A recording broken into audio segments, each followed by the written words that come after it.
अस्सलाम वालेकुम। पाकिस्तान टाइम के मुताबिक दोपहर के 2:45 बज रहे हैं और बीटीसी के डेली चार्ट के ऊपर हम मौजूद हैं। मैं कोई फाइनेंशियल एडवाइज़र नहीं हूँ। मैं अपनी पर्सनल क्रिप्टो एनालिसिस आपके साथ यहाँ शेयर कर रही हूँ।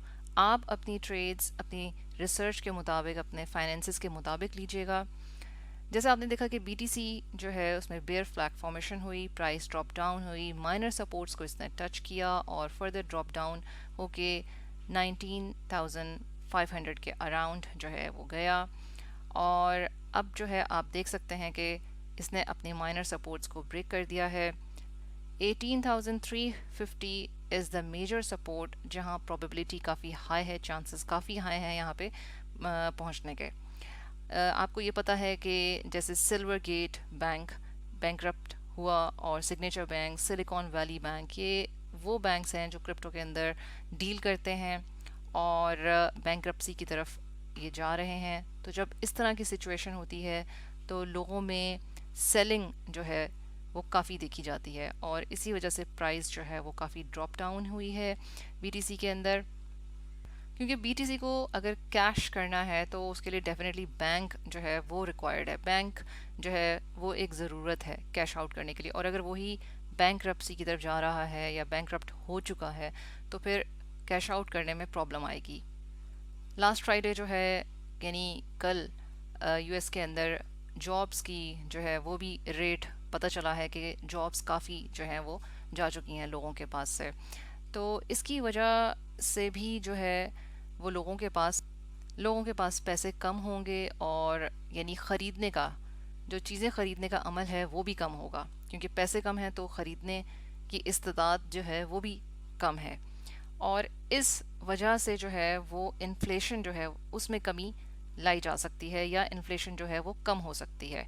अब इन्फ्लेशन यानी कि जो गुड्स, यानी कि जो जो चीज़ें होती हैं ख़रीदने की, जो भी अशिया वगैरह होती हैं उसकी कीमत, जैसे कि आपने देखा कि चिकन की जो प्राइजेज़ हैं वो पिछले 2 से 3 महीने में 350 से 500 और उससे भी थोड़ी सी ऊपर जो है वो जा चुकी है।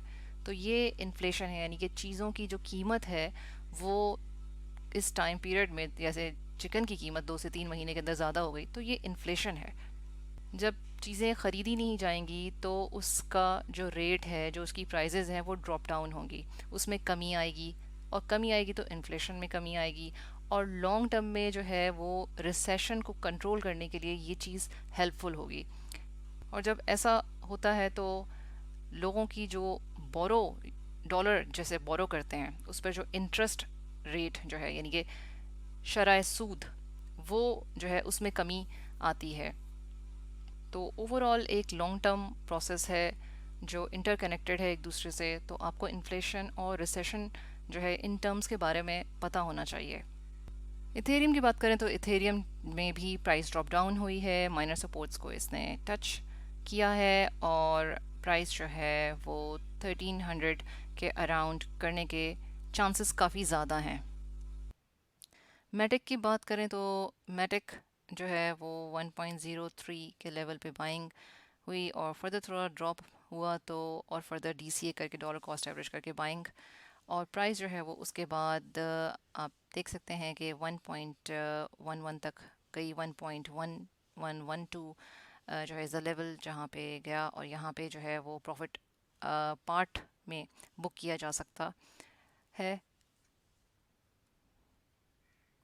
1.11 1.22 इज़ द लेवल जहाँ पे प्रॉफिट अच्छा बुक हो जाएगा। ये है अब तक की क्रिप्टो एनालिसिस।